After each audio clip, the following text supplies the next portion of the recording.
Estamos yendo por los diferentes evangelios sinópticos. La idea es ir avanzando por la vida de Jesús en este tema general que estamos hablando de apasionarnos por Jesús, pasión por Jesús. Y estamos yendo más o menos cronológicamente. Los evangelios no son biografías cronológicas como nosotros estamos acostumbrados a ver nuestras biografías hoy día, sino que cada uno de los evangelistas está tratando de exaltar ciertos momentos, ciertas acciones de Jesús como Hijo de Dios, como Dios hecho hombre. Y lo que estamos haciendo nosotros es ir avanzando a través de estos evangelios sinópticos. ¿Cuáles son los evangelios sinópticos? Los evangelios sinópticos son Mateo, Marcos, ¿y cuál es el otro? Y Lucas. Hoy vamos a ir a un tema, un título que le he puesto a la reflexión de hoy, que es religión o relación. Nosotros podemos tener una vida cerca de Jesús como una religión, o realmente vivir una relación con Jesús. Y vamos a ver que no solamente nosotros, sino que desde la época de Jesús ya se vivían este tipo de acercamientos a Jesús. Podía ser como una religión o podía ser como una relación. Hoy vamos a hacer una especie, antes de entrar al texto de hoy, una especie de resumen, de repaso de los últimos versículos que estuvimos viendo, y hoy vamos a estar desde Marcos capítulo 1 versículo 21 hasta Marcos capítulo 1 versículo 34. Marcos capítulo 1 desde los versículos 21 hasta el 34.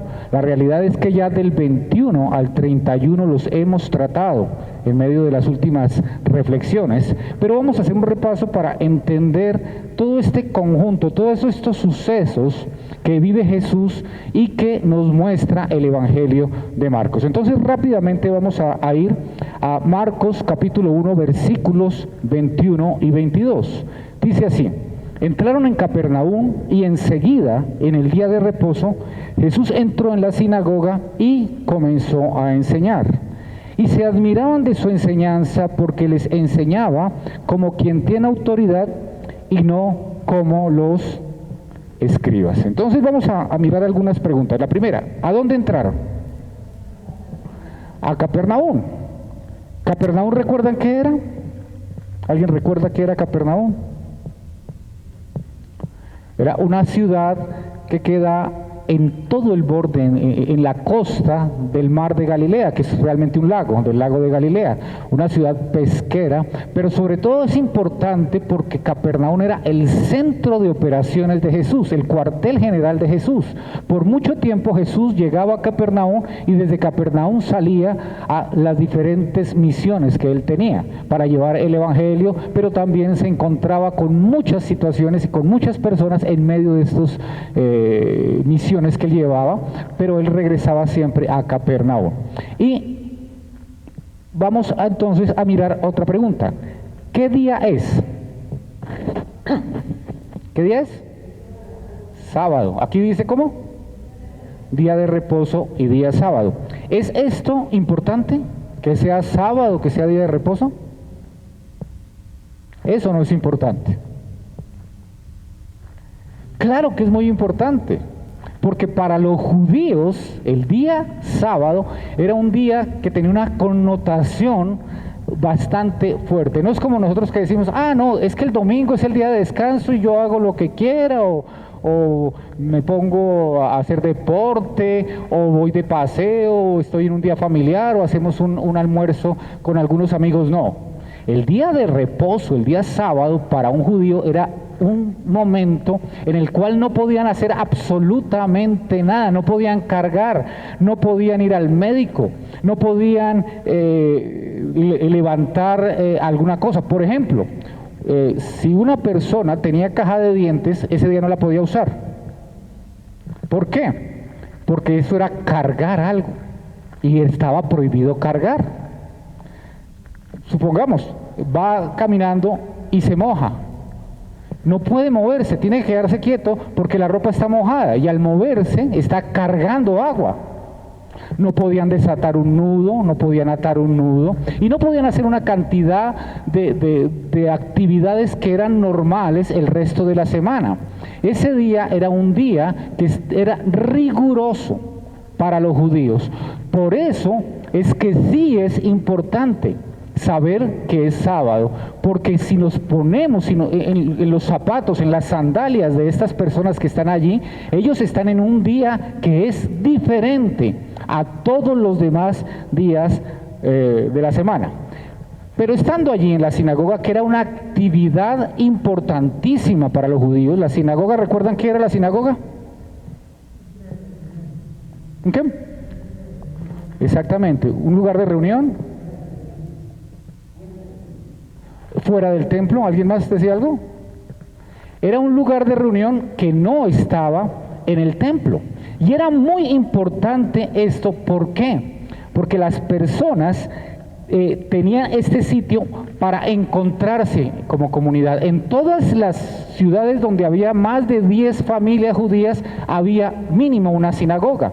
Y estaban allí y se encontraban los judíos. ¿Qué ocurría en ese lugar?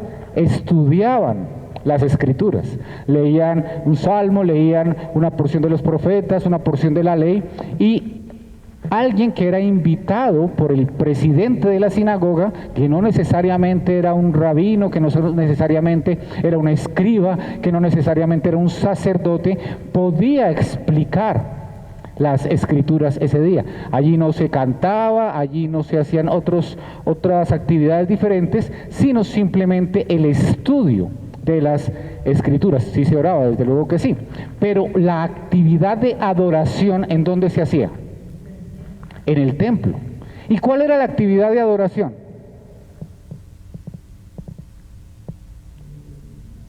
La actividad de adoración de los judíos, ¿cuál era? Sacrificio. Ellos no llegaban allá y decían, no, Señor, yo te adoro. No, el sacrificio era parte de la adoración. Entregaban un corderito, un animal que era perfecto, que podían vender en un gran valor, porque no tenía ni una herida, no tenía no tenía tacha. No, que ese es como tuerto. No, es que entreguemos el corderito tuerto, o el corderito cojo, o el corderito que está enfermito. No, era un cordero, un animalito sin mancha, sin tacha, como nos dice Alejandro. Y eso costaba. Nosotros hemos pensado que la adoración sencillamente es pararnos y entonar un canto y levantar las manos, pero ¿estamos sacrificando algo cuando hacemos eso? Nada. De pronto, sí, un ratico me demoro un poquito más en llegar a almorzar, pero eso realmente no es un sacrificio que cueste. Nuestra adoración no se limita a un momento en la semana, no se limita a unos minutos. Nuestra adoración es el continuo sacrificio de nuestra vida, de entregarle al Señor todo lo que es de nosotros, todo lo que nos importa, todo lo que nos parece maravilloso e importante. Decimos no, le decimos, esto me gusta, esto me parece importante para mí. No, yo se lo entrego al Señor. Yo le digo no a esto, de la misma manera que los judíos le decían no a su mejor corderito, a su mejor animalito. Le decían, no lo voy a vender, esto es para el Señor.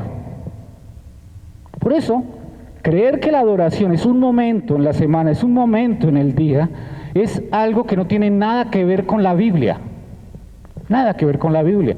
Esas personas, para entregar ese animalito tuvo que haber nacido, tuvo que haber sido preparado, le dedicaron días alimentándolo bien, cuidándolo bien, para que ese corderito, ese animalito sin tacha, pudiera llegar un día y ser entregado en sacrificio al Señor.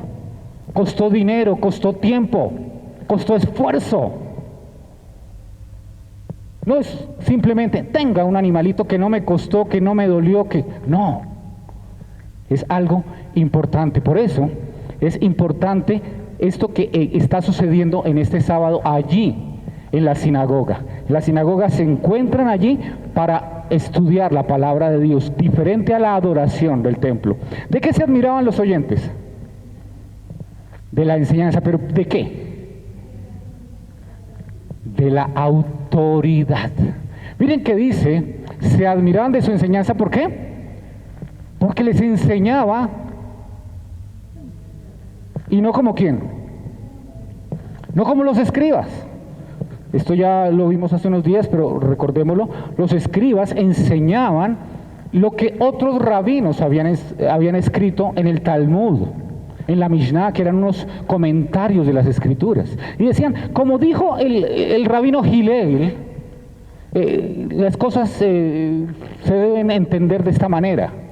Pero ellos no hacían una exégesis, ellos no entraban a la palabra de Dios para ver qué es lo que quería Dios decir. No, lo que dijo este rabino y que está escrito en la Mishnah, lo que dijo este rabino y que está escrito en el Talmud, yo vengo a contarles lo que él dijo. No había una autoridad, no había la obra de Dios allí en medio de la enseñanza. En cambio, cuando Jesús habla, ¿cómo habla? Con autoridad. Él sí tiene autoridad. Jesús se sienta allí en medio de estos escuchas. Recuerden que el judío enseña sentado, no de pie. El judío leía el texto, las escrituras de pie, y luego se sentaba, así como lo estamos viendo en este dibujo. Se sienta a hablar y se da la enseñanza en medio de un diálogo. La gente levanta la mano, pregunta, opina, y van desarrollando esta enseñanza en medio de la comunidad. Jesús está allí y lo están escuchando. ¡Qué autoridad! ¡Qué autoridad! Pero qué sencillez. ¿Cómo enseñaba Jesús?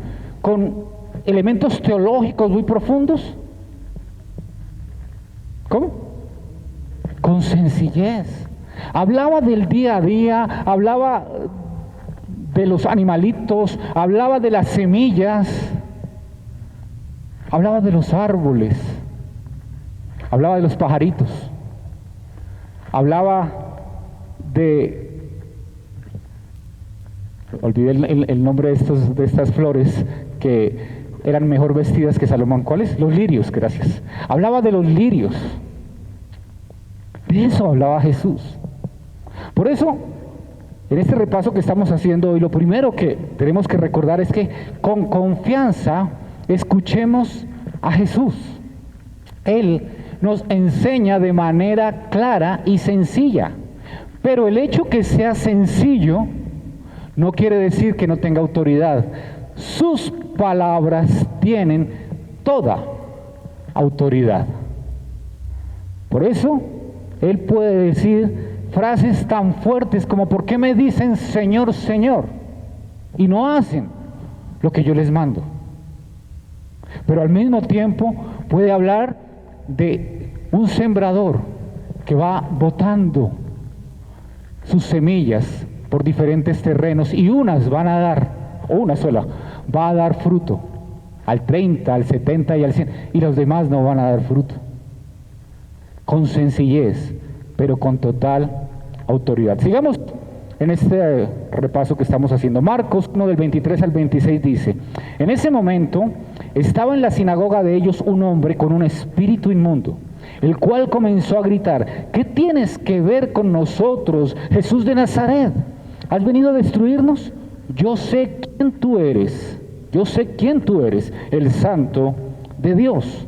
Jesús lo reprendió diciendo: cállate y sal de él. Entonces el espíritu inmundo, causándole convulsiones al hombre, gritó a gran voz y salió de él. Preguntas: ¿quién estaba en la sinagoga? Un hombre, ¿qué características tenía? Poseído. Oh, un hombre con un espíritu inmundo poseído.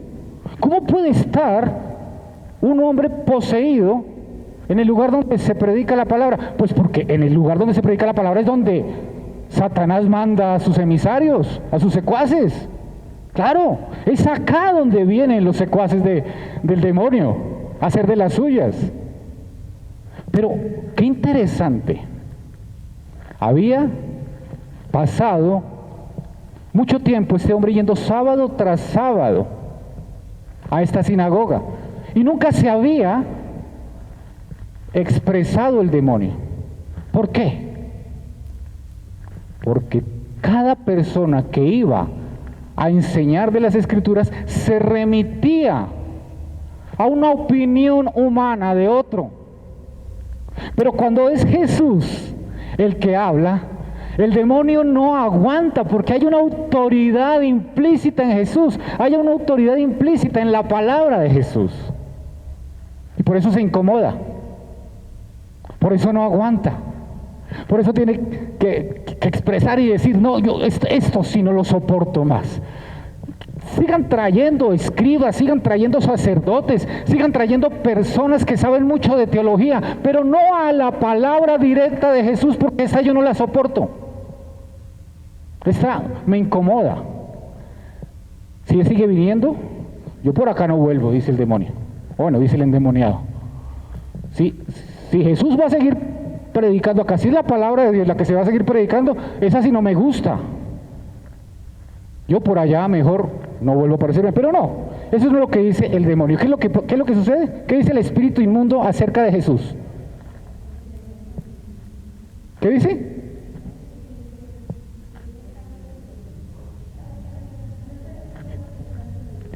¿Qué más? ¿Por acá también lo dijeron? Sí, el santo de Dios. Todos lo dijeron, muy bien. Lo que está diciendo es, has venido a destruirnos, yo sé quién tú eres. El santo de Dios. Pero mire lo que dice, ¿qué tienes que ver con nosotros qué? Jesús de Nazaret. Y cuando le dice Jesús de Nazaret, lo está reconociendo como hombre. Tú, Jesús de Nazaret, hijo de José el carpintero, nacido en Nazaret, crecido allí en la familia de María con tus hermanos, etcétera. Tú eres Jesús de Nazaret, pero además eres el Santo de Dios. Tú eres 100% hombre, pero eres 100% Dios. ¡Wow! ¡Qué impresionante! Por eso la pregunta es, ¿cómo evaluarías la doctrina que tenía el espíritu inmundo? ¿Buena, regular, mala? ¿Ah? ¡Buenísima! ¡Claro que sí! En toda esta sinagoga, incluso con los 4 apóstoles que ya Jesús había llamado, que ¿cuáles eran los 4 apóstoles? Pedro y Andrés y los otros 2 hermanos, Juan y Jacobo, exactamente. Allí estaban estos 4 discípulos que iban a ser nombrados apóstoles más adelante. Estaba una cantidad de judíos que conocían las Escrituras. Estaba el presidente de la sinagoga, conocedores. Y de todos ellos, el único que reconoce que aquí está el Santo de Dios, que es 100% hombre y 100% Dios, es el demonio. Impresionante. ¿Saben algo? No todo el que sabe Biblia es de Dios. No todo el que tiene buena doctrina es de Dios. Los demonios creen en Jesús y tiemblan. Por eso, el que una persona sea muy fiel a servicios eclesiales, en que una persona sea muy fiel a los diferentes momentos rituales, no lo hace un creyente, puede ser un endemoniado. Como lo veíamos en la clase, ¿qué es lo que lo hace creyente? En la clase, antes del servicio. Nacer de nuevo. Porque si no ha nacido de nuevo, dice que cree, no es cierto. Dice que se arrepintió, no es cierto. Porque no puede. No puede sin haber nacido de nuevo. la doctrina de este demonio era impresionante.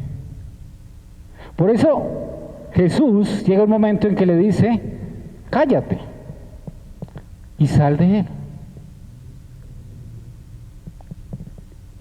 Y la autoridad de Jesús es tan fuerte que Jesús no tiene que andar haciendo un espectáculo y quitándose la chaqueta y moviéndola así o hablando profundamente para... No, nada de eso, ni sudar, ni despelucarse, ni nada de esas cosas. Jesús es Dios. Jesús es la palabra, Jesús es el Logos. Cuando nosotros vemos en Juan 1 dice, y el verbo, la palabra se hizo hombre. En el principio era el verbo, y el verbo era Dios, y el verbo era con Dios. En el principio era la palabra, y la palabra era Dios, y la palabra era con Dios. Y en el versículo 14 dice, y esa palabra se hizo hombre.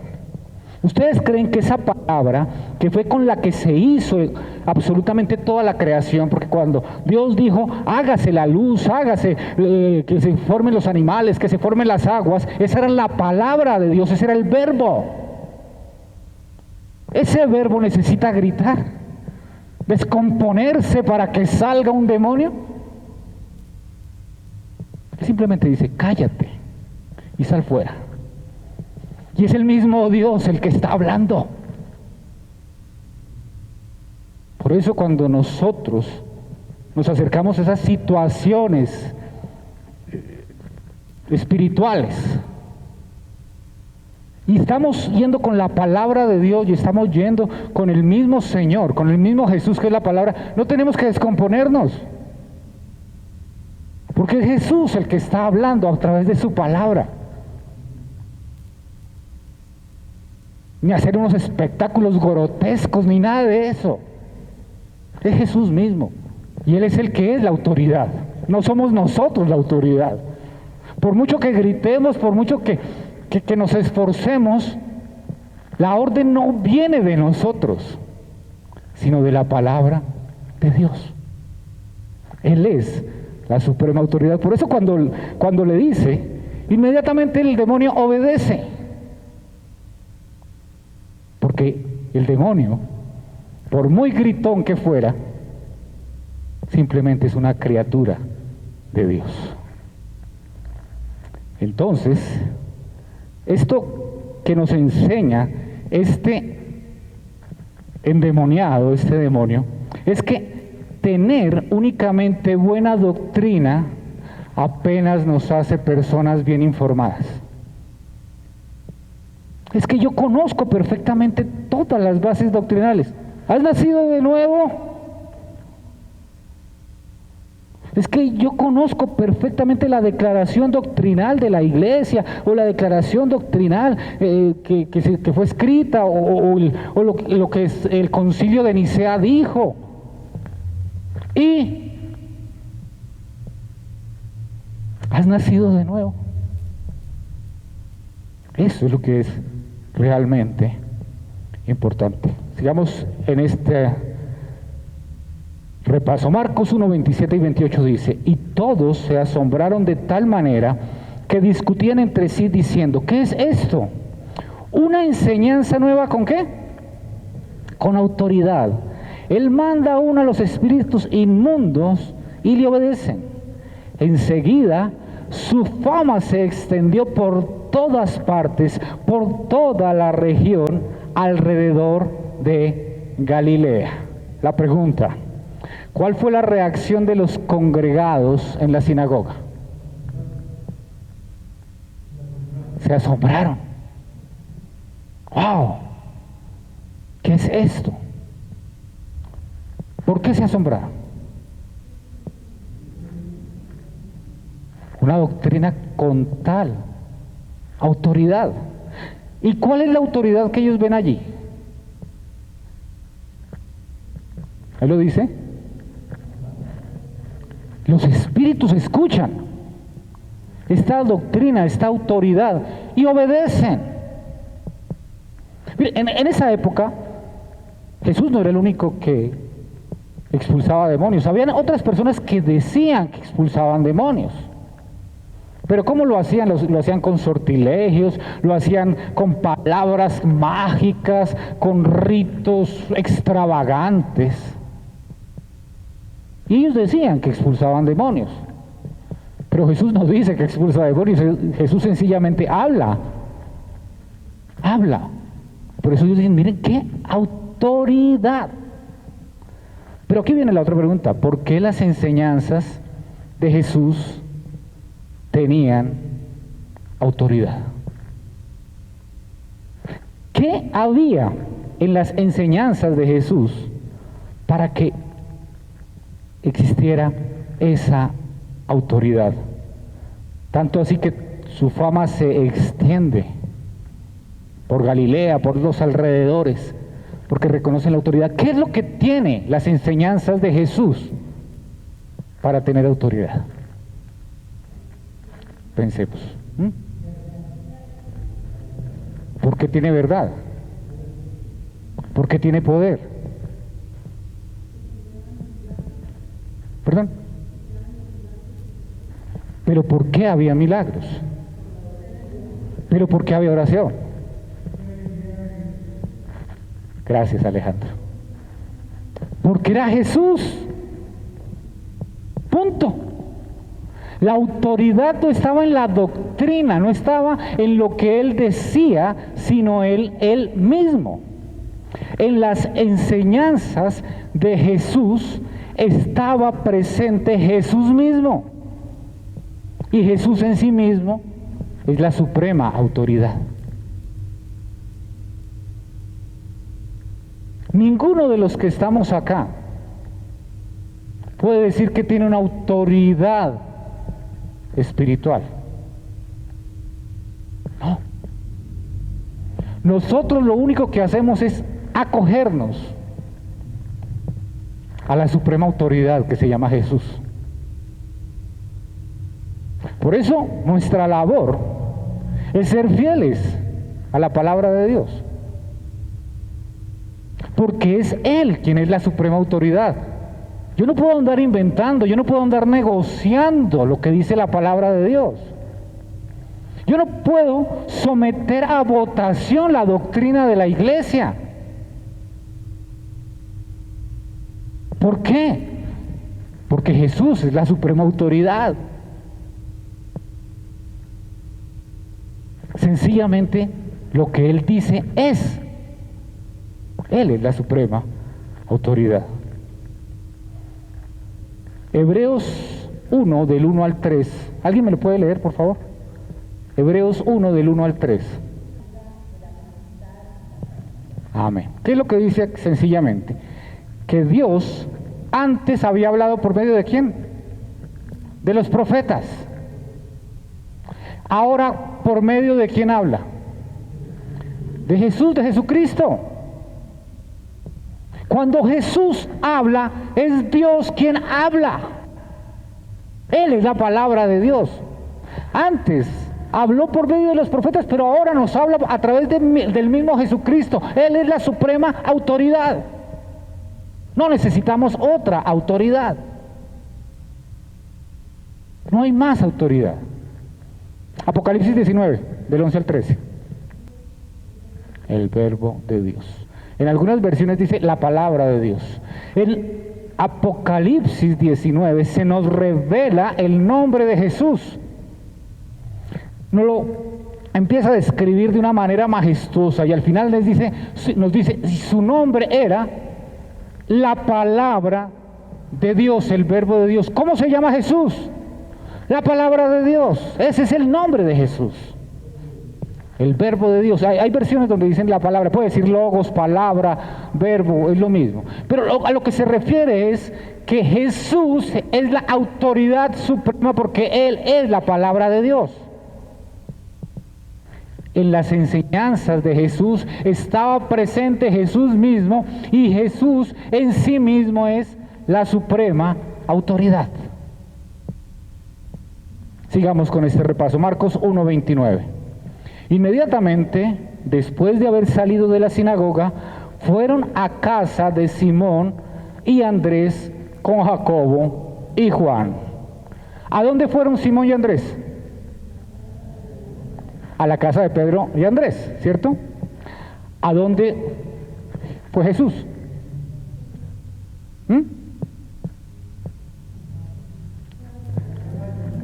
A la casa de Simón y Andrés. ¿A dónde fueron Jacobo y Juan? Exactamente. Todos se fueron a la casa de Simón y Andrés.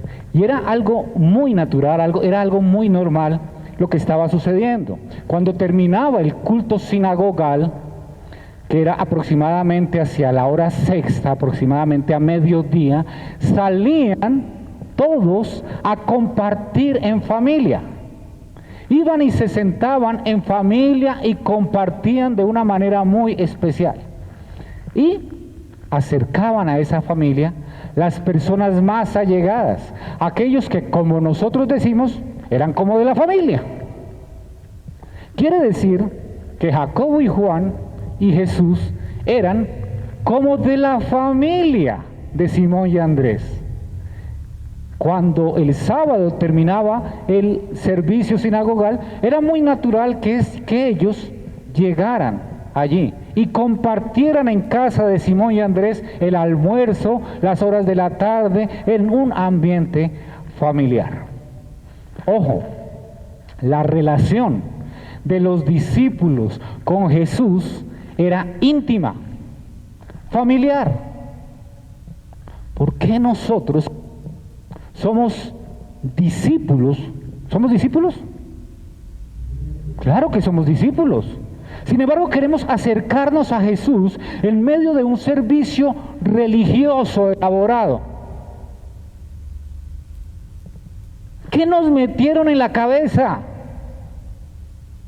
No podemos relacionarnos con Jesús de manera íntima, familiar. Tenemos algo elaborado, necesitamos algo elaborado para poder hablar con Él. Necesitamos tener unos momentos litúrgicos para hablar con Él. Eso no era la vida de los discípulos de Jesús. Por eso me encantan los grupos en casa, porque es allí donde nos encontramos con Jesús en un ambiente familiar, donde estamos hablando, donde todos charlamos, donde todos hablamos sin ningún prejuicio religioso, sin un rito elaborado. Pero ¿qué sucede allí? Dice que la suegra de Simón estaba en cama con fiebre y enseguida hablaron a Jesús de ella. O sea, la pregunta es obvia, ¿no? ¿En dónde le hablaron a Jesús de la mujer enferma? En la casa. Ellos no le dijeron: Jesús, ¿será que nos podemos regresar a la sinagoga porque tenemos que contarte algo? Jesús, ¿será que podemos desplazarnos hasta el templo porque necesitamos hablarte de una persona enferma? No, allí en medio de la casa, en el sitio donde estaban compartiendo como familia. Allí Jesús está sentado con sus cercanos. Simón y Andrés están sentados con sus cercanos. Jacobo y Juan están sentados con sus cercanos, y entre sus cercanos está Jesús. Porque Jesús no es un líder religioso lejano, encaramado por allí en un púlpito con una mitra y unas vestiduras extrañas, como eran los que usaban los sacerdotes o los que usaban los fariseos, que les gustaba mostrarse religiosos, espirituales, diferentes. Soy tan diferente a ti que me visto diferente. Soy tan diferente a ti que me paro en un lugar diferente a ti.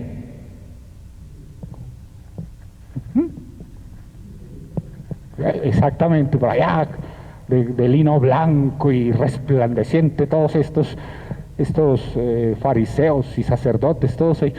No, Jesús estaba vestido con ropa de carpintero. No le crean a las películas que nos muestran que todos los discípulos tienen su traje, ¿cómo se dice? Su túnica cremita, y la única blanca resplandeciente es la de Jesús. No, eso no es así. Y todos están mal peinados y mal afeitados, y el único que tiene rince y el único que tiene máquina para afeitarse, máquina eléctrica para afeitarse, es Jesús. Todos los demás no. Si eso hubiera sido así, todo el mundo se hubiera dado cuenta, no, este hombre es diferente. Este hombre definitivamente no es de los mismos. No, él caminaba igual que los demás, hablaba como los demás. Ese era Jesús. Mientras más tú y yo, mientras más compartas con Jesús, más confianza y familiaridad tendrás al hablar con Él.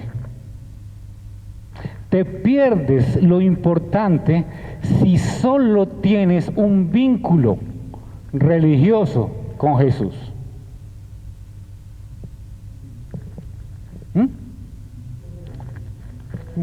Exacto. O sea, ni siquiera. Allá. Es como... Y yo creo que pensemos en esta semana. De lunes a sábado, ¿cómo ha sido tu relación con Jesús? ¿Has hablado con Él? ¿Lo has invitado a un café? ¿Has servido, como lo hablábamos hace 8 días creo, en el pocillo desportillado, que es el que te gusta a ti porque ahí te sabe mejor el cafecito?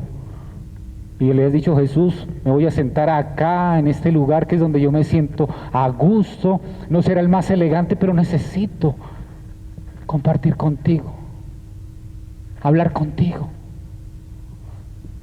postrarme no ante el Dios lejano, ante el Dios que se hizo hombre, para compartir conmigo aquí en mi casa, donde hay goteras y donde no he lavado la loza, donde todavía no he tendido la cama y no he barrido, pero a ti no te importa eso, porque tú no me vas a calificar cuántas veces lavé la loza, sino cómo ha sido mi relación contigo.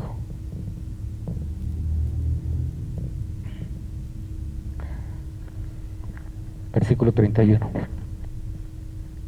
Él se le acercó y tomándola de la mano la levantó, y la fiebre le dejó, y ella les servía. ¿Cómo actuó Jesús con la mujer? ¿Sí? ¿Pero qué hizo? Leamos el texto. ¿Qué hizo? Primero se le acercó. Miren, leamos el texto. Todas las respuestas están en la Biblia. Se le acercó. Después la tomó de la mano y después la levantó. Eso fue lo que hizo Jesús con la mujer.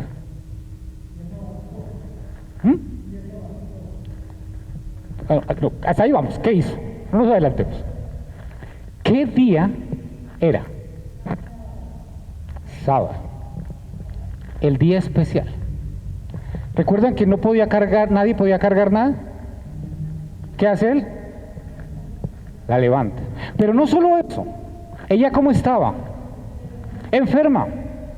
Jesús se acerca a una mujer enferma que dentro de la concepción judía, esta mujer seguramente estaba enferma porque estaba bajo alguna maldición, bajo algún pecado, y Dios le había permitido estar enferma por eso. Estaba castigada. Cuando Jesús la toca, esta mujer impura, él es, de acuerdo a la concepción judía, es infectado por el pecado de esta mujer. ¿Qué hace Jesús haciendo eso en sábado? Ya no había buscado problemas, por decirlo de esa manera, con los religiosos, liberando un endemoniado. Y ahora quiere buscar más problemas acercándose a una mujer, empezando porque el acercamiento a una mujer no era propio para los judíos, y mucho menos tocarla, y menos si está enferma, y levantarla en un sábado. ¿Cómo se le ocurre a Jesús hacer todo eso? Está buscando problema a Jesús. ¿Qué le sucede? Pero, ¿qué sucede con la mujer? ¿Qué hizo? Bueno, ante uno. Tenemos otro. ¿Qué hizo la suegra de Simón? Inmediatamente fue sanada. Sirvió. ¿Quién ha estado acá con una fiebre bien alta? De varios días con fiebre. ¿Quién? ¿Nadie? ¿Nadie ha tenido fiebre acá nunca? ¿Ni uno? Yo sí he tenido fiebre muchas veces. ¿Cómo queda uno después de haber estado con fiebre? Débil, agotado, no quiere hacer nada. Lo que vemos es que esta mujer fue sanada y restablecida de una manera sobrenatural porque tenía fuerza, ánimo. ¿Para hacer qué? Servir. Quien es levantado por Jesús se levanta a servir. Y los que estamos acá, los que hemos creído, los que hemos nacido de nuevo, hemos sido levantados de la muerte eterna y hemos sido salvados, y nuestra vida es nueva y tenemos vida eterna. ¿Servimos? Ahora, no servimos en contraprestación a algo, ¿no? Eso no se llama servir. Servir es entregar a cambio de nada. Servir es dar de mí sin que yo me beneficie por esto. Exactamente, sin esperar retribución. De lo contrario, eso no es servicio. Y el primer servicio que hace esta mujer es a Jesús y a estas personas que están allí. ¿Cuál es el primer servicio que nos pide Jesús que hagamos? ¿Nadie se acuerda? No, después de haber nacido de nuevo. El primer servicio. No, eso no. El primer servicio, algo que yo voy a hacer sin esperar nada a cambio. ¿Pero qué es el primero? Llevar el Evangelio, hacer discípulos. Ahora, la pregunta que nos tenemos que hacer hoy acá, los que hemos nacido de nuevo, es: ¿cuántos discípulos he hecho? ¿A cuántas personas les he llevado el Evangelio? Esta semana, ¿a quién le compartí la palabra? Este mes, ¿cuántas personas se sentaron conmigo y abrieron la Biblia en algún momento, en algún lugar, para crecer en la palabra de Dios, para conocer a Jesús, para ser discípulos?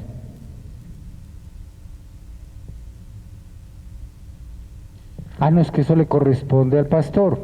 No. No es así. Él no dijo: vayan y los pastores hagan discípulos. Dijo: vayan y hagan discípulos a todas las naciones y bautícenlos en el nombre del Padre, del Hijo y del Espíritu Santo, y enséñenles. Todos. Ahora, ¿por qué no hago discípulos? puede haber dos motivos. El primero, porque no he nacido de nuevo. Si no he nacido de nuevo, ¿qué me importa obedecer? Pues ¿a qué voy a obedecer si yo no soy hijo de Dios? Si no tengo una relación con Dios, ¿qué voy a obedecer? Pero hay otra que es tan delicada como la primera. Porque sí he nacido de nuevo, pero aunque yo le digo al Señor, realmente no es mi Señor porque no lo obedezco. Y entonces ahí es cuando vienen las palabras: ¿por qué me llamas Señor, Señor, si no me obedeces? No me llames Señor. No soy tu Señor. No estás sirviendo. No estás efectuando el primer servicio que tiene cualquiera que ha nacido de nuevo: ir y hacer discípulos. El Señor no solo nos ha salvado, sino que nos ha dado la vida que usaremos para servirle. Oh, el Señor me dio una vida nueva. Oh, el Señor me sacó de la condenación. Oh, el Señor ha hecho de mí algo maravilloso. Y como decía por ahí alguien, que se note. Que se note. ¿Cómo se nota? Obedeciéndolo. Obedeciéndolo simplemente.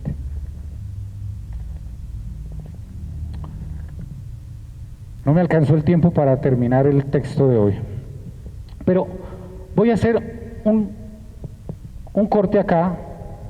Quiero terminar con lo que era el inicio de la siguiente parte. ¿Qué sucede en este sábado? En este sábado, que es el día de reposo, Jesús enseña con autoridad en la sinagoga. Expulsa un demonio en la sinagoga. Su fama se extiende por toda Galilea. Comparte en familia en la casa de Simón y Andrés. Sana la suegra de Simón allí en la casa de Simón y Andrés. Y ahora vemos que la suegra sirve allí en la casa de Simón y Andrés. ¿Iba a decir algo, hermano Emanuel? Así es, gracias.